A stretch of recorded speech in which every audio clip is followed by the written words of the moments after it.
vùng luôn xong ta hà nó tuột gãy đi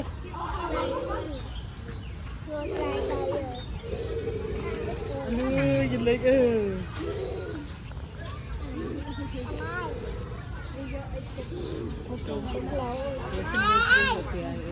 tạo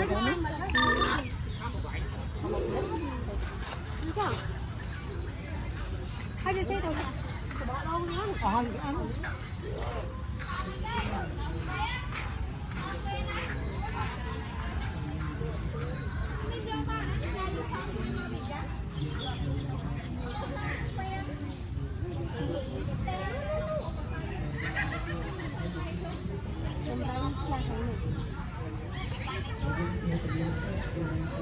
anh ra tay mới nhăn lưới à.